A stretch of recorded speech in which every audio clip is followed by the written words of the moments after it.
Bharatiya Janata party के अध्यक्ष एवं केंद्र में मंत्री आदरणीय सुकांत मजूमदार दा, मैं उनका बहुत बहुत स्वागत करता हूं।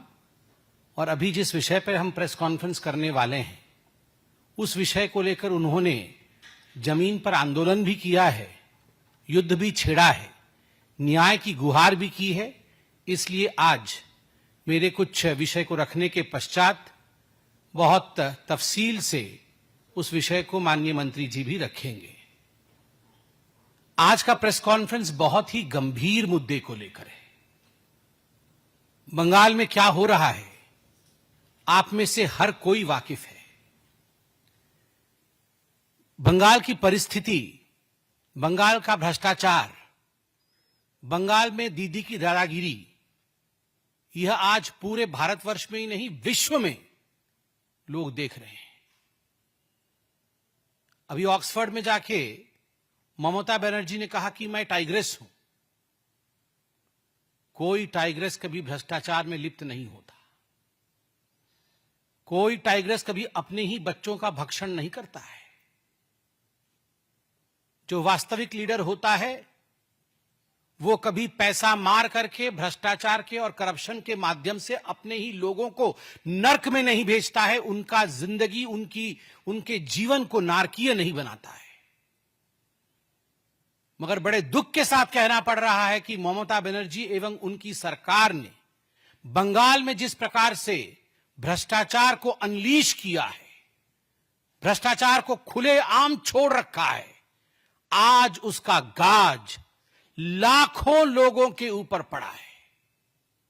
आप सबने देखा कल सुप्रीम कोर्ट, भारत का सर्वोच्च न्यायालय सुप्रीम कोर्ट ने बंगाल में जो स्कूल भर्ती घोटाला हुआ था, स्कूल भर्ती घोटाला 2016 से 2021 के बीच लगभग 23 से 24 लाख एप्लीकेंट बंगाल के अंदर टीचर और नॉन टीचिंग स्टाफ की पोस्ट्स जो एडवर्टाइजमेंट के माध्यम से निकली थी उसमें उन्होंने अप्लाई किया था।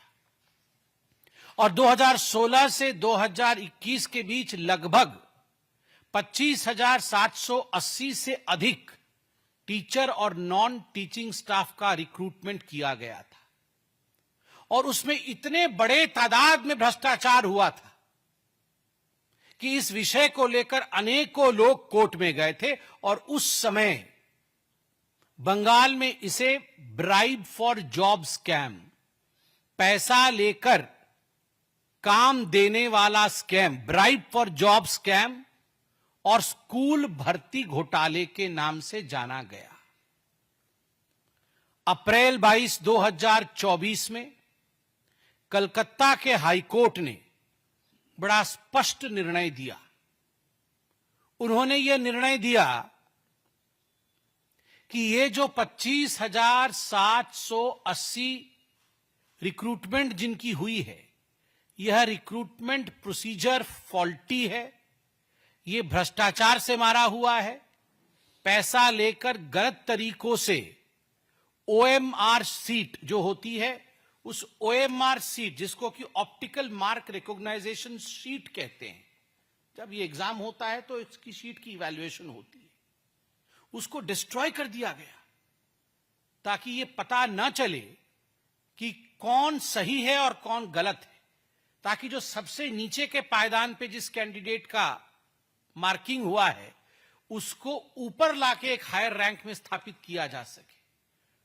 जो टॉपर नहीं है उसको टॉपर बना दिया जाए, जिसने क्वालिफाई नहीं किया और ओएमआर शीट में कोई भी प्रश्न का उत्तर नहीं दिया, उसको किस प्रकार से रिक्रूटमेंट दे दिया जाए पैसे के बल पर। तो कलकत्ता हाईकोर्ट ने 22 अप्रैल 2024 में स्पष्टतः कहा कि इसे खारिज किया जाए, दूसरी बार अपॉइंटमेंट प्रोसेस शुरू की जाए और सबसे बड़ी बात सीबीआई की जांच हो। सीबीआई की जांच हो। आप याद करिए उस समय किस प्रकार ममता बनर्जी और उनके जो साथी हैं टीएमसी के, सीबीआई के खिलाफ, ईडी के खिलाफ अनर्गल बयानबाजी कर रहे थे। सीबीआई कैसे राज्य में प्रवेश नहीं करे। और ये जो इंडी अलायंस वाले हैं सब भ्रष्टाचारी, ये सारे भ्रष्टाचारी मिलकर हम कर्नाटक में सीबीआई को घुसने नहीं देंगे, हम बंगाल में सीबीआई को घुसने नहीं देंगे, जहां कांग्रेस शासित राज्य या इंडी के गठबंधन के लोग हैं वहां सीबीआई नहीं घुसेगी। क्यों नहीं घुसेगी? क्योंकि वहां हम डाका डालेंगे, हम वहां चोरी करेंगे और हमारी चोरी सीना जोरी के दम पर होगा, कोई हमें पकड़ने की हिम्मत नहीं करेगा।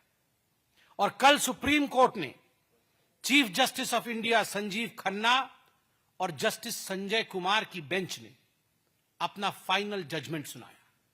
जब हाई कोर्ट ने यह जजमेंट दिया था खारिज करने का, तो 126 एप्लीकेंट गए थे सुप्रीम कोर्ट में अपना एप्लीकेशन दायर करने के लिए, अपील दायर करने के लिए कि हाई कोर्ट के इस जजमेंट को खारिज कर दिया जाए। उसमें से एक एप्लीकेंट वेस्ट बंगाल की सरकार भी थी। सरकार ने कहा नहीं, हाई कोर्ट गलत बोल रही है,